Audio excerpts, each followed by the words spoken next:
Maclean Museum at the University of Sydney. It was founded in 1888, and we're a natural history museum in a similar vein. And one positive thing we can say compared to our British counterparts is that we are a lot more progressive and advanced with our repatriation program than they are in other institutions that we found around the world. Since 1994, the University of Sydney has repatriated 255 ancestral remains that were actually held in the collections here at the university. We have a range of museums. We have the Maclean, we have the Nicholson, we also have museums of anatomy and museums associated with all the different faculties basically. So being such a prestigious education institution, having such a close relationship with the Coroner's Court across the road, RPA, just medical research and science in general, the Aboriginal ancestral remains came to be acquired, came to be studied, came to be looked at in different sort of contexts. Some we would say to these days is completely unethical. Others there was negotiations that went place. But yeah, like since 1994, the repatriation project came about through multiple sort of influences, I guess. There's the popular examples of Gunter Hayes, who was he does documentaries on BBC4 and stuff, where he does live anatomies on TV. He's developed this technique called plastination, where he can exhibit dead bodies. He uses this technique on elephants, all sorts of animals. And a lot of issues arose when he was touring this exhibition around the world. It was sort of like a medical science exhibition in some ways, but it was also, there are a lot of questions asked in the sense that, where did you source these bodies? And questions were, you bought them in bulk from China, where they actually came from. And it raised questions about the rights of the dead, and do we as the living have the right to use dead people's bodies and exhibit them for our own agendas, whether they're scientific, whether they're artistic, whether they're for a lot of different reasons.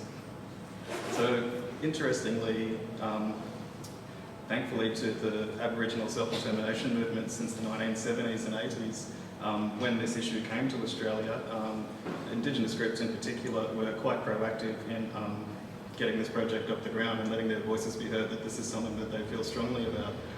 One of the first repatriations was Michael Mansell from the Tasmanian Aboriginal Centre, who was by all the documenters. And this is an interesting case where it's the documents that were kept that gave the evidence for the proof of why it needed to be repatriated. Truganini had clearly expressed her wishes before she died that she did not want to be collected by that guy, and she did not want to have her body exhibited in a museum so far away from home. That was very clearly documented, and then 4 days after she died, her body was dug up. To be quite gruesome. The skin was sent as a separate sample. The bones and hair tissue samples were also sent to different sections of the museum. To give you a bit of an idea, here's a direct quote. Edward Ramsay, curator at the Australian Museum in Sydney for 20 years, from 1874, was particularly heavily involved. He published a museum booklet which appeared to include Aborigines under the designation of Australian animals. He also gave instructions not only on how to rob graves, but also how to plug up bullet wounds in freshly killed specimens. Many freelance collectors worked under his guidance. 4 weeks after he had requested skulls of Bungaree, the Russell River Blacks, a keen young science student sent him 2, announcing that they, the last of their tribe, had just been shot this was in the 1880s. And Ramsay complained that the laws recently passed in Queensland to stop Aborigines being slaughtered were affecting his supply. So, in some ways you can look at the museum collections that are held in Britain, Switzerland, Germany, the United States, a lot of these sort of institutions, as being the proceeds of a war against Aboriginal people. It was there is no ethical argument that we can use these days to justify why they were collected in the way they were. Not to mention a wholesale disregard of the fact that Aboriginal people had graveyards, and these graveyards are spread over every section of this country. We bulldozed them, we built towns over them. Quite a lot of the skeletal remains that came into the university's collection from about after the First World War till the 1960s, when they stopped sort of coming in a regular fashion that they did, were from roadworks and construction works. And it presents a lot of challenges, really. The basic process with repatriation is we have these remains, we identify where they're from with as much of the information that we can access. We do a visual report. We don't do any scientific testing at all, which is something that is probably different to other institutions. Because with no prior informed consent, it's just something that you can't undertake. And then the communities, sometimes they're justifiably completely outraged. You'll ring them up and say, look, we'd like to repatriate these remains. And they want to know everything about why, justifiably, and it's a slow process. Other times, other communities have sadly been quite experienced in this, and they've actually had remains repatriated to them numerous times from different institutions over the years. So we take it on a case-by-case basis. To keep it at a local level, we've repatriated 99 sets of ancestral remains just to the Sydney region itself since that time in 1994, and that's just one institution here at the Sydney University. So another issue that sadly goes along with that, I guess, is the issue of unprovenanced remains, because some of these remains, there's absolutely no records left as to where do they come from, where do they, who can we return them to, and so the Department of Environment and Climate Change has a massive storage facility at the moment where issues, and this is an issue that will need to be addressed in the future, I guess, and somehow else we could do scientific testing on those remains, get a better idea of a general closer location to where they should be repatriated, but it's one of those things you can't. We probably need to wait till the science or something catches up, because it's not the type of thing you can make a mistake and go and unbury and then rebury somewhere else. So in a way, museums are famous for human remains. If you look at the popularity of shows about Egypt, Greece, different sort of areas, you will find it. Interestingly, these laws of repatriation only apply to Aboriginal and Torres Strait Islander remains within Australia. In the same way that the British Museum had tens of thousands from people all over the world, we also hold remains from different cultures here at the university, which are in long-term negotiations in different stages of repatriation. Some communities don't want them back. They weren't meant to be moved in the first place, and it creates a real stalemate how to negotiate with communities about what to do.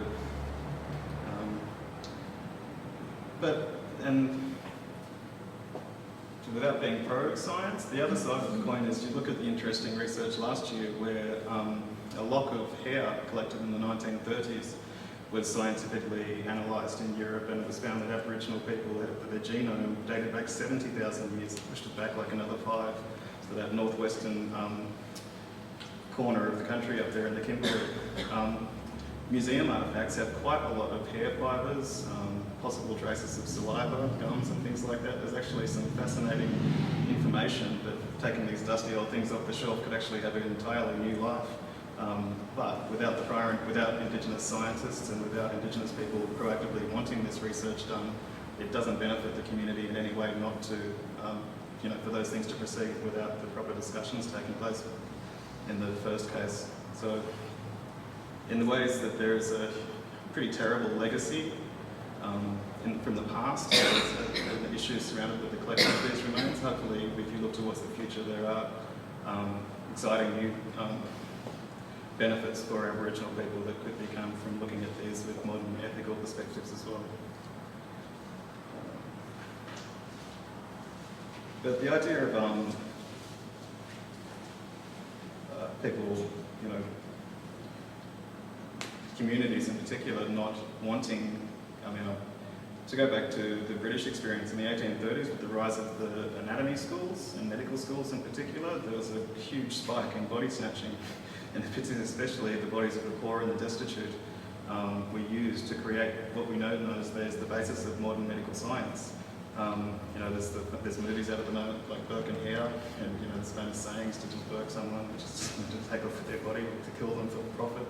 There's even the horrifying example of H.H. Holmes, who in the United States in 1888 basically turned a hotel into a killing machine, and he killed over 200 people, turned their bodies into medical specimens, which he sold to museums and anatomy schools. These were the subject of a massive repatriation in the 1980s in the US, and another one that got the ball rolling on different issues. So each country has sort of dealt with this in its own sort of way, and it's really inspiring. The University of Sydney is actually an independent institution that undertakes this of their own free will. The federal laws that apply to the Australian Museum in Canberra and the Australian Museum in Sydney here and all the other state museums don't actually apply to us as an institution, but the Repatriation Committee has been proactive since 1994 in ensuring that the wishes of community members who, well, there has actually been a couple of cases where communities have asked that the museum hold on to these remains because they are of such significance and the community would like to know more. There's the example of Narrabeen Man, which is dated at 4,000 to 6,000 years, found under a bus shelter in 2005. They were doing, council was doing works over there. There's a video you can watch about that on the ABC Catalyst website, or just email the museum if you're having any trouble finding it. The tin shed's here and we'll be able to send the link out. Because it really does break down those issues, especially as considering the wealth of information about Aboriginal occupation just in the Sydney region that can still be learned from these things. I mean, we can learn things about diet from the way that their tooth wear. We can learn all different sorts of things about the way that their use wear affected their limbs. And yeah, a lot of that can just be like sort of train spotter stuff that's pretty obvious. But it's also something that I think is a real growth area for Aboriginal academics, researchers and scientists I mean, there's just so many things that these things can tell us and tell modern communities to help them on their path to better forms of self-governance and self-determination. But yeah, to go back to that example about the genome that was mapped, I mean, that's just an interesting case study. From what I've read about what happened, they actually did the testing on the lock of hair that was collected in the 1930s, found out this amazing information from looking at the genome and sequencing and putting it together, and then they asked the Kimberley communities permission to do the tests. And the Kimberley communities granted that too, because they was, I guess, interested in it. But, I mean, for our institution in particular, those hair samples, we have ones that are even earlier than that. This is one acquired in 1928. So with the prior informed consent of communities, and that's only one sample, mind you, to do a proper test you need to look at quite a few, I'd say. So yeah, it's it's great to see artists like Daniel, because this intersection of science and history that intersects within the museum is just can be quite cold and clinical, and the information can just be massive data sheets, red sheets, different sort of things. Whereas to see an artist like Daniel come in and completely, like I just love the idea of what you're saying of rifling through the museum. In some ways they need it. I've worked in museums for a few years now, and it's not that they need a shake-up, but in some ways it just reinvigorates the collection when you see an artist take a whole new perspective on what a collection should be, what it should mean, and what it can actually do for us. I mean, that's probably why a lot of Aboriginal people still don't go to museums. They don't feel that there's an inclusive aspect. As hard as the museums might try to put on shows that are about Aboriginal culture, sometimes they can do their job too well, in the sense that they're more interesting to non-Indigenous audiences than they are to Indigenous audiences. So it's a really tricky balance, that, and it's something that we take really seriously in our museum, and like I said, just feel really privileged to see artists like Daniel working in this area and to be able to contribute. Luckily, through our own resources, we were able to look at some of the themes and find objects in our own collections, from rare books from the Maclean Museum, the ballast stone from the Endeavour ship, different sort of things that the themes in Daniel's work that we actually had. And it gives this evidence a new life. I mean, I wouldn't have known, associated with that history with the ballast stone, when you walk past it and see it on a shelf there, you place it in the context of an exhibition like this, and it gives it an entirely new provenance almost.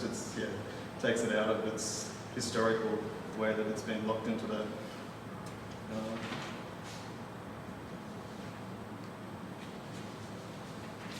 So yeah, it's an issue. I mean, yeah, repatriation is just an issue that's going to increasingly be facing museums. It's an issue that at least we're on the front foot in Australia, I would say, in sort of getting a start and having a great dialogue in place already with Indigenous communities. There's still a lot of consultation that needs to go on, and there may be wishes of the community that the museums aren't that happy with, but that's a constant negotiation. And these days the law, thankfully, is on the side of Indigenous people when it comes to these types of issues and how they play out in the wider political sphere. That's the main points I'd just like to make from my talk, but yeah, if there's any specific questions for Daniel or myself, yeah, please feel free to jump in and yeah, we'll finish the discussion that way.